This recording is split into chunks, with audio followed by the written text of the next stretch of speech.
There are words of Jesus that can change the very core of your soul, but almost no one truly understands them. Imagine if you could sit across from him right now.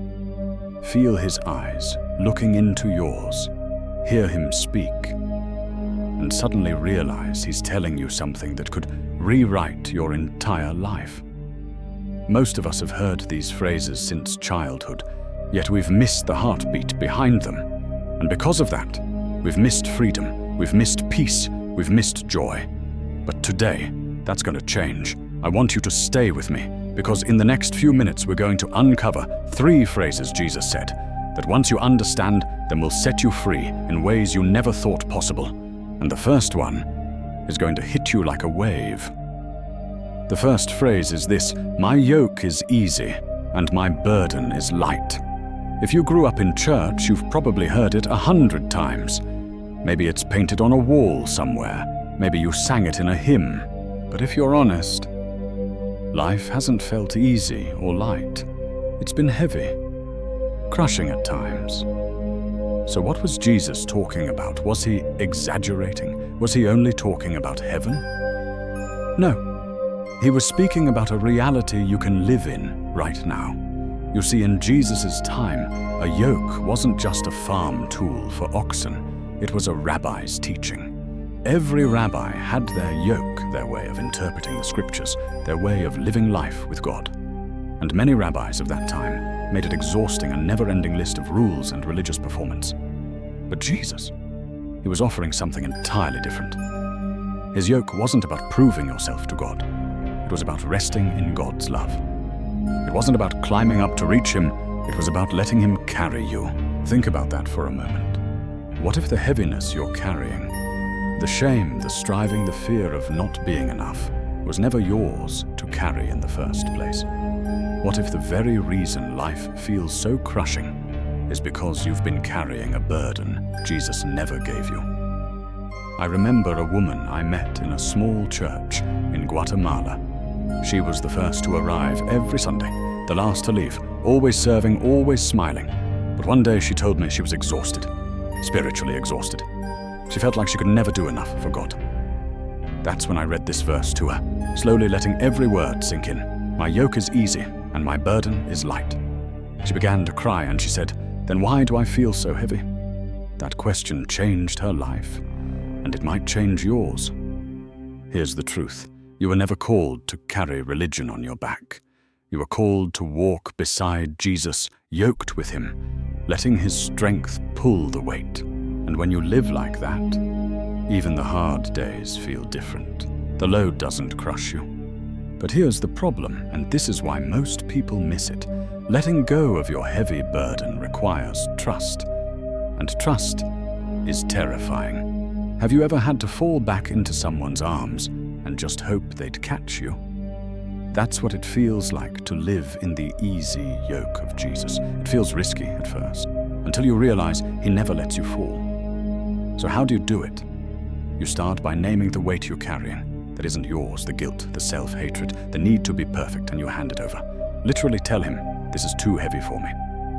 You take it, and then when the enemy tries to put it back on you tomorrow, you refuse it.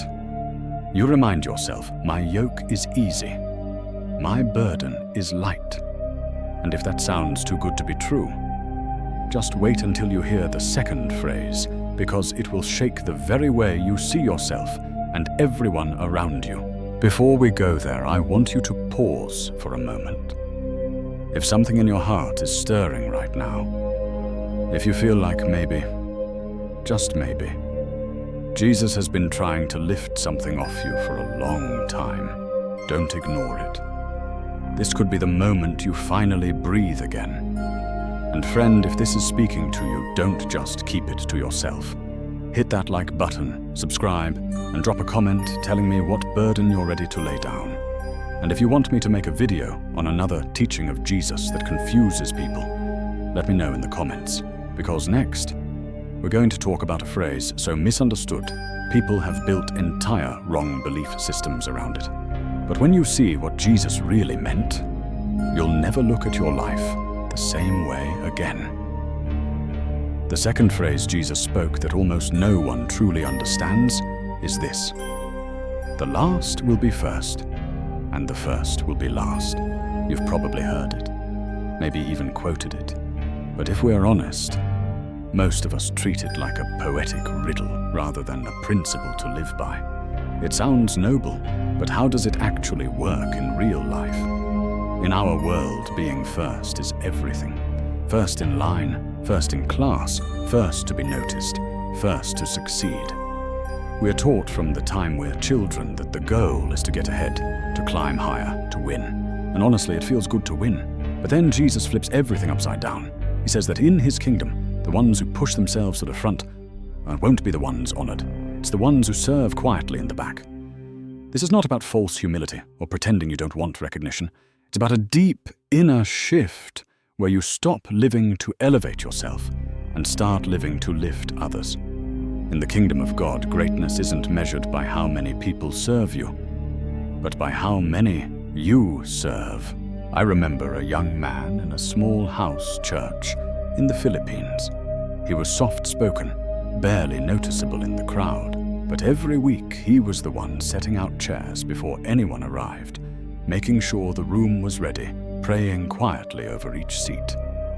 No one asked him to do it. No one even thanked him. But when a woman in the church lost her job, he was the first to show up with groceries. When a family's roof collapsed in a storm, he was the one on the ladder the next morning.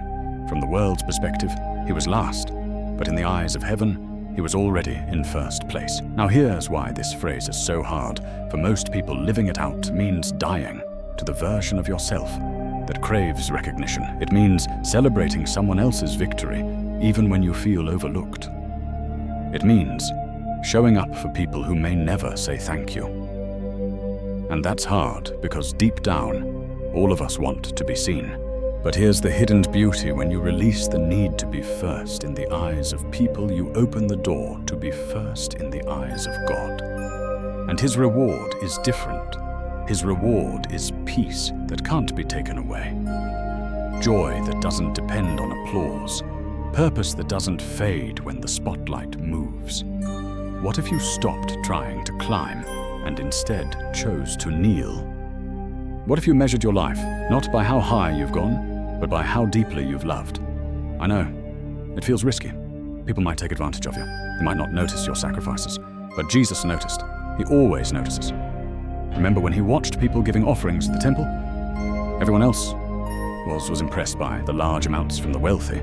But Jesus saw the poor widow give 2 small coins and said she had given more than anyone else. The crowd ignored her, heaven celebrated her. And here's something I've learned. When you live by this principle, people might not remember your name, but they will remember how you made them feel. And that feeling can be the very thing that points them to Jesus. So maybe today, you're in a season where you feel unseen. Maybe you've been serving quietly, giving without recognition, loving without applause. I want you to know you're not forgotten. Heaven sees, and in the kingdom of God, the last really will be first. Now imagine if the church truly lived this way. No competition, no comparing, no climbing over one another for influence. Just a body of believers racing to serve one another, to honor one another, to outdo one another in love. What would happen in our communities if we lived as if the last will be first? I believe that's why Jesus didn't just say this once. He repeated it over and over. It wasn't a suggestion. It was a kingdom law. And if we embrace it, it will change not only how we see ourselves, but how we see everyone around us. But here's the part no one tells you. When you start living this way, you'll feel resistance, not just from the world, but from your own heart. There's a part of us that doesn't want to be last. That part will try to convince you that humility is weakness, that service is a waste of time, that you'll get left behind. That's when you remember Jesus himself lived this way. The King of Heaven washed his disciples' feet. The Son of God hung on a cross for people who mocked him. If the greatest one of all chose to be last, how can we do any less? I want to challenge you. Find one way this week to intentionally put yourself last for the sake of someone else. Maybe it's letting someone else take the credit. Maybe it's choosing the less comfortable option so someone else can have better. Maybe it's giving your time to help someone who can't repay you. And when you do it, don't announce it. Let it be between you and God.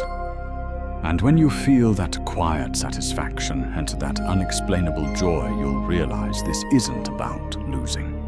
It's about living in a different score system, one where love always wins.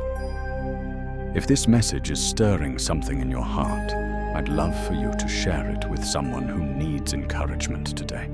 And if you haven't yet, hit that like button and subscribe, because in the final part, we're going to talk about a phrase from Jesus that is perhaps the most misunderstood of all. It has been twisted, debated, even used to hurt people.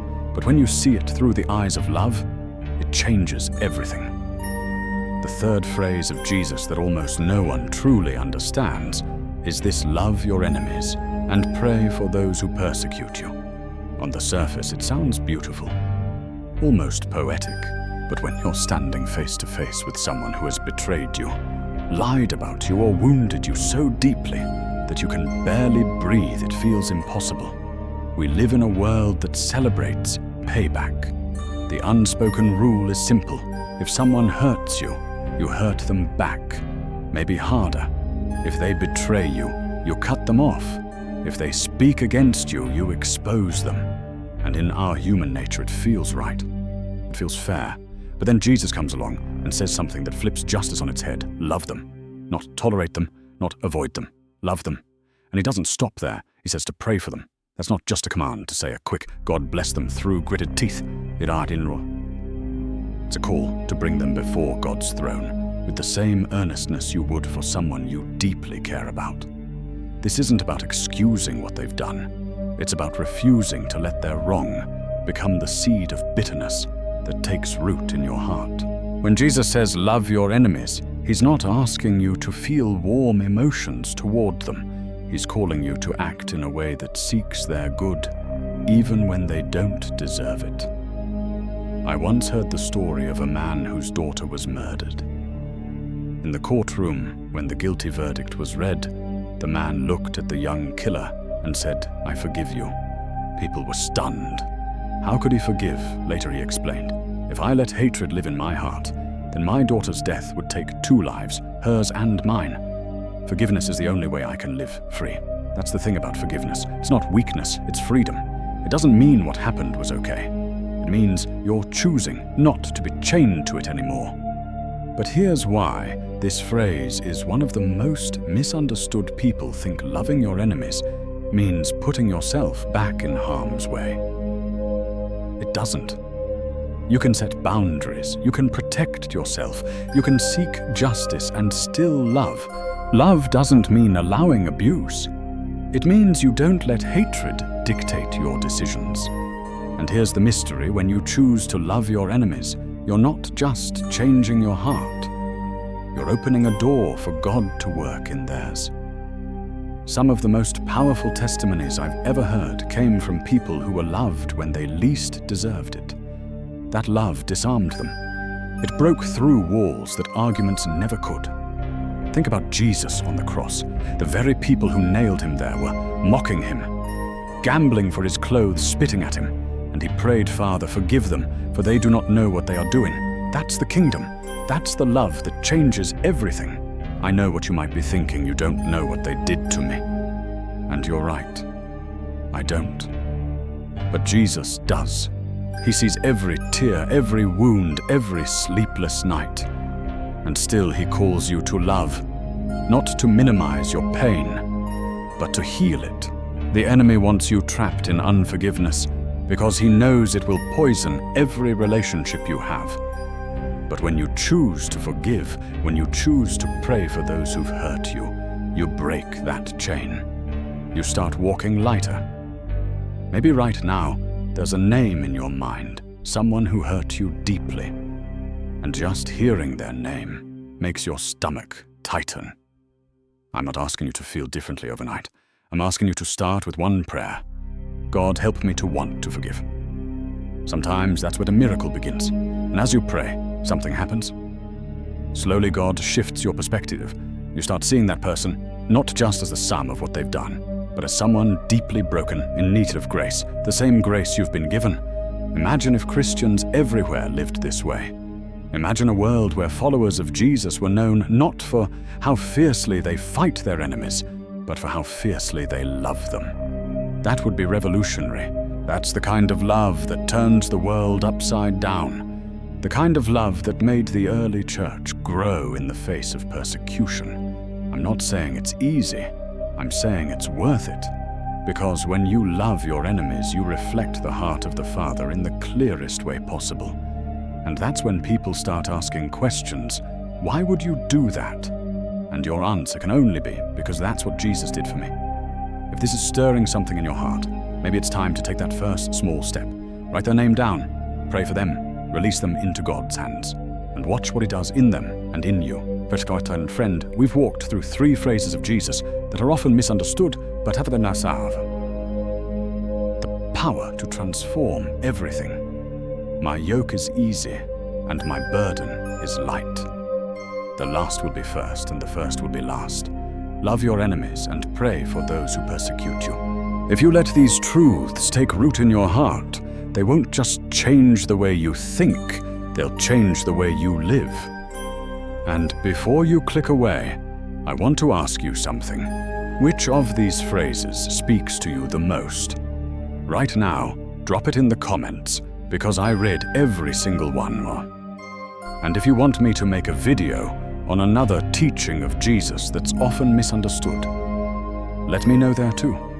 If you found this valuable, hit that like button, subscribe and share it with someone who needs hope today. You never know whose life could be changed by hearing these words. Because at the end of the day, following Jesus isn't about memorizing His words, it's about living them. And when you do, everything changes.